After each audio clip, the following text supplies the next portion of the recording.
Alrighty, so I just got done watching that Xbox podcast and I want to give you my raw thoughts about what they said on exclusives, the future of Xbox, their business strategy, hardware, Game Pass, etc., right? And I will give you a general breakdown as to what was said later in the video, but let's start off with my overall thoughts.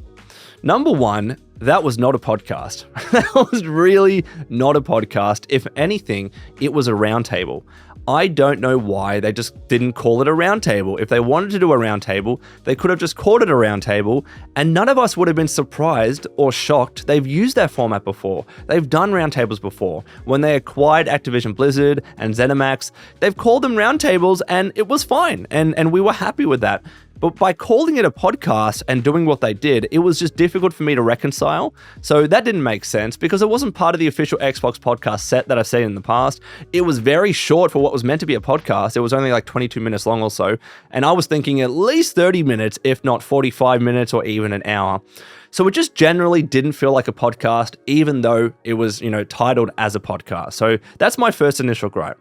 Second of all, technically on paper, even though I didn't agree with everything of what was said and how it was presented, technically they touched on all the subjects as they probably should have. They talked about exclusives, they talked about hardware and Game Pass and their future and all that kind of stuff. So they covered everything. But number three, I don't like with how everything was presented, right? And exactly what was said.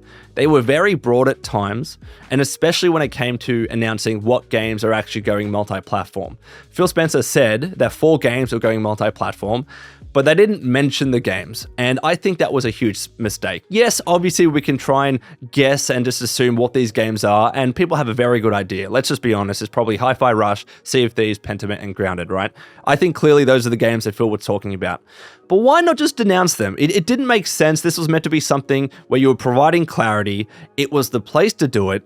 Just announce the games, because now people are going to be guessing a little bit as to what those games are. And what didn't make sense, like initially when Phil was like, I want to leave it to the teams to announce it. It's their baby, it's their projects. They should be able to announce it on their terms, and they're going to do it very, very soon, right?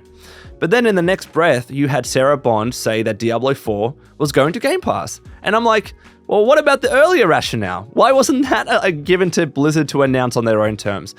That just didn't make sense to me. It was difficult to reconcile, so I thought they should have just announced the games. And yeah, in some areas, they were very, broad and wish-washy about, their strategy and what they were doing. Phil did try to provide some clarity as to the rationale and reasonings why they were making some games multi-platform, but I felt like they could have been even more specific with the criteria.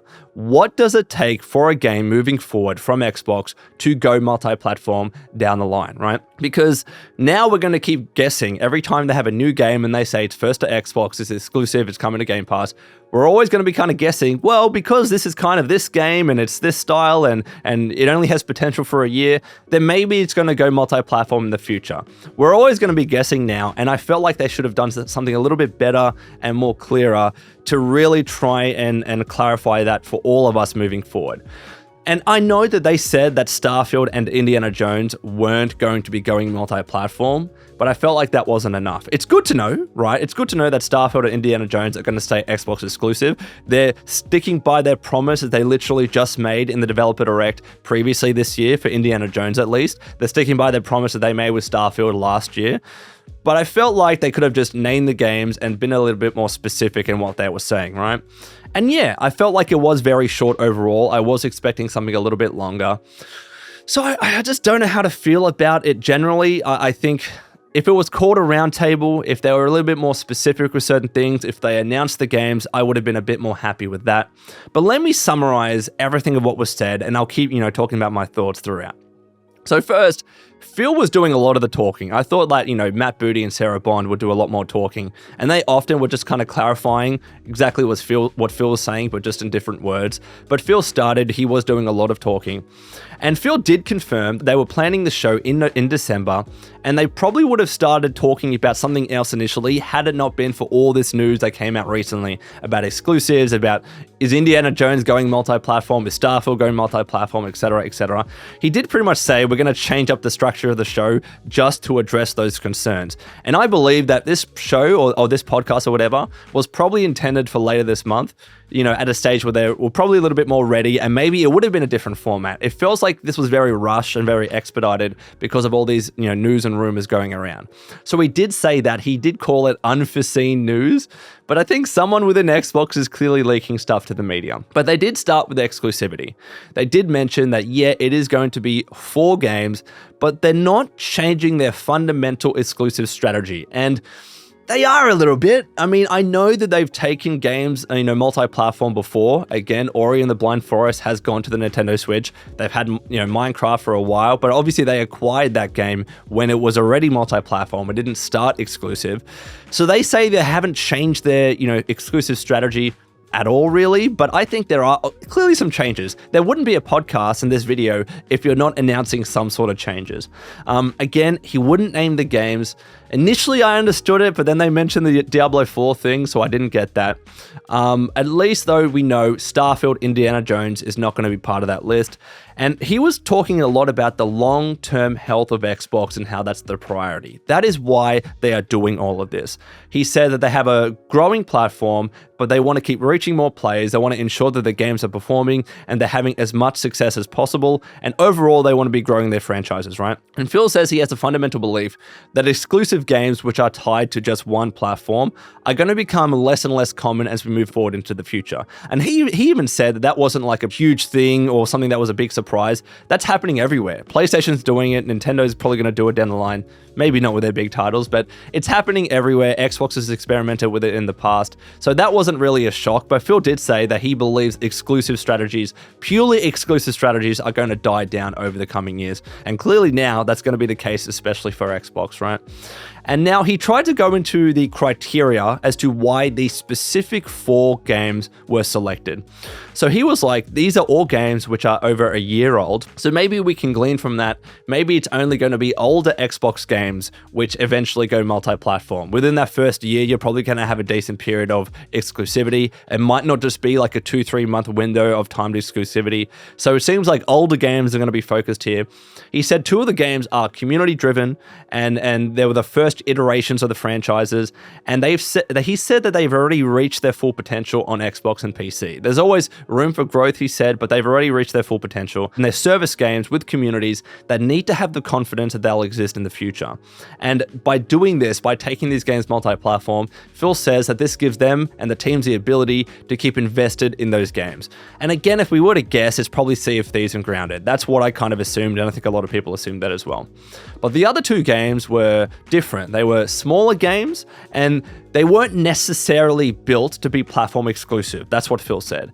And again, they've realized their full potential on Xbox and PC, and Xbox sees an opportunity to utilize other platforms to drive more business and value out of those games, and again, allow those teams to perhaps invest in sequels or other similar projects. And Phil believes that this doesn't damage Xbox, and they can grow their business using what other platforms have. I think some people might disagree with this. If this was Starfield and Indiana Jones, I think that absolutely would damage Xbox. But if these games are, presumably, Hi-Fi Rush and Pentiment, I am leaning towards this doesn't necessarily harm Xbox, but I would still like to see, for Xbox's sake and Xbox fans' sake, I would still like to see some of these smaller AA games stay exclusively to Xbox, because again, it's a reason to buy the platform. If people are really interested in buying or playing Hi-Fi Rush and they're on PlayStation, that's not going to make them jump ship. But was Hi-Fi Rush ever going to make them jump ship in the first place? Probably not, right? That's probably why Indiana Jones and Starfield are staying exclusive, because those kinds of games, those bigger AAA games, are more likely to get people to buy an Xbox in the first place. So I kind of understand it, but I'm still a little bit torn. But yeah, he did say it's just those 4 games and there's no promise beyond that. If you're on PlayStation or Switch and you're getting one of these games, there are no promises. These games aren't absolutely always going to come to your platforms. They're just apparently testing with these 4 games, and they're going to try and learn from that. Now, looking forward, Phil does believe that there is an interesting story for them to try and introduce these Xbox franchises to players on other platforms to get them more interested in Xbox. He believes there's good brand value for Xbox. And this is exactly what what I said in my video about Hi-Fi Rush a few weeks ago.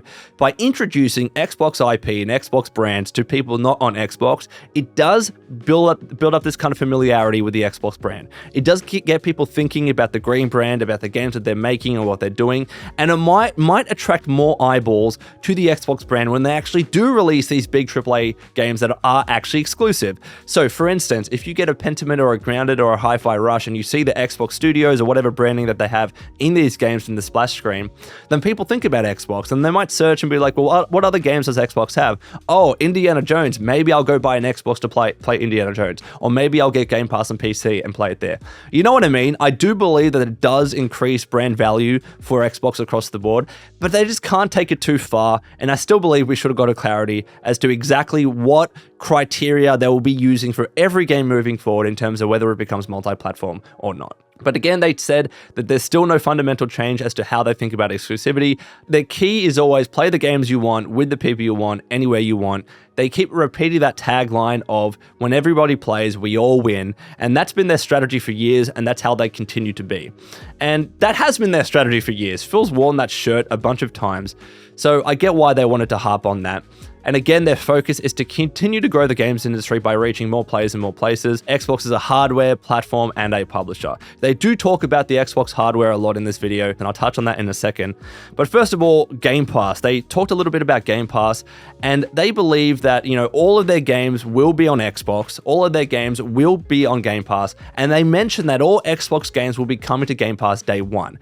So that's actually good to know. That is good to know that whatever is going to be an Xbox exclusive or is being developed by Xbox Studios internally, they're always going to come to Game Pass day one. And that's going to include, inevitably, ZeniMax and Activision, Blizzard games, Mojang games, whatever it might be. All those games will be coming to Game Pass day one. So they are still focusing on Game Pass. It is good to know. It is good to know that Game Pass hasn't reached that, stagnation point to the stage where they're just going to stop investing in it. They also announced they've got 34 million subscribers on Game Pass.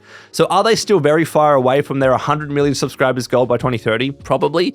But 34 million is still pretty healthy. It's still a big audience of people to experience their games. So it's good to know that all these games are going to be coming to Game Pass day one. And they also said that yes, Activision Blizzard games are going to be coming to Game Pass eventually. And this is where they announced that Diablo 4 will be coming to Game Pass on specifically March 28. Again, why didn't you leave it to Blizzard to announce that? I don't know, but regardless, it's coming.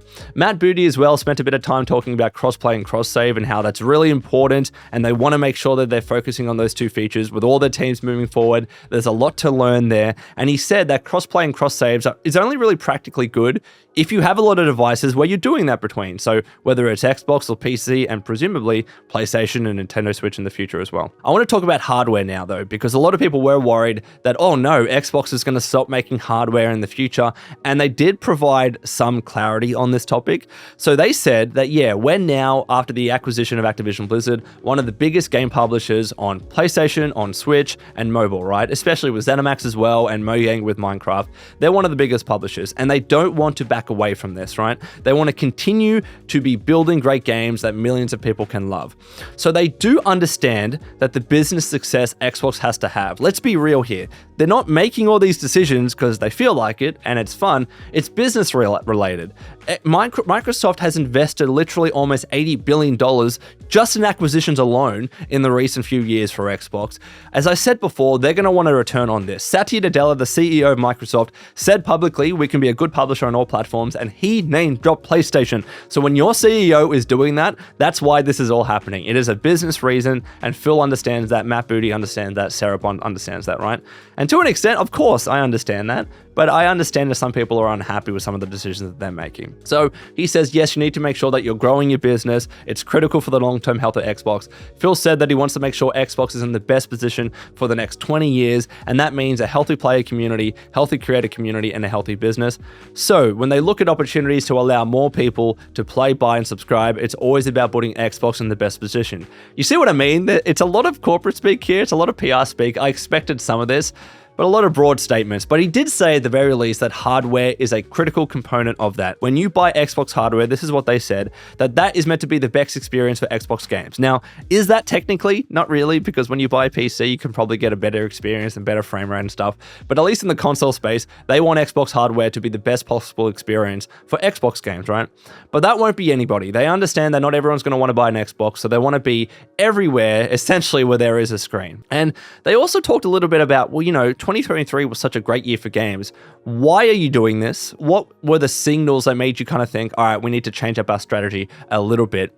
Phil said that the industry didn't really grow last year, and that's what led to a lot of companies doing layoffs and letting people go, and he admitted that Xbox has done this recently as well, right? And he said to have a healthy industry, it has to be growing, and if it's not growing, the industry will struggle. So you have two choices. Either you have a fixed number of players and you find new ways to monetize them and get more money off of them, or you do think about expanding the business by finding new players and getting new people to play your games, right? People that traditionally haven't played games, but you're trying to bring them into the ecosystem, again, to grow the industry. So that's what Phil said. And I'm like, yeah, Phil, that makes a lot of sense. But then again, in the next breath, Sarah Bond was like, we've had double-digit growth on PC, double-digit growth on cloud, and they're at the highest level of users on console and PC and cloud ever. Phil, you just said that the industry didn't grow, and then you said that we've had all this growth and you've let go of 1,900 staff. These are the things that are difficult to reconcile. Xbox, I love you, but come on, man. But yeah, and then they kept talking about Xbox hardware, and they talked a little bit about game preservation, and they announced backwards compatibility back in the day. They want to keep focusing on that, and da-da-da-da-da. But that was the podcast. That was the video. I know I rushed through this. I wanted to get it done in one take. But I still don't know how I felt about this video, man, and this podcast. I'll just say that business-wise, I understand what they're doing. Truly, I do. And if I was in their position and I was being hounded by a CEO and I had shareholders to account for and responsibilities, in a financial sense as a CEO and as a leader there, I probably would be making the same decisions. But I think they could have been a little bit clearer on a lot of things in this video. They probably could have called it a You know what? I didn't even want them to call it a roundtable. If they called it a podcast, I wanted them to be there for an hour, really going into depth and explaining the reasoning and just like saying, yeah, Xbox fans, we understand if you might be upset, but this is the reason why we're doing X, Y, and Z. I didn't feel like they teased that out enough, but let me know your thoughts in the comments below. And until next time, this has been the Lone Vault Wanderer. Please take care of yourselves, and would you kindly keep fighting the good fight.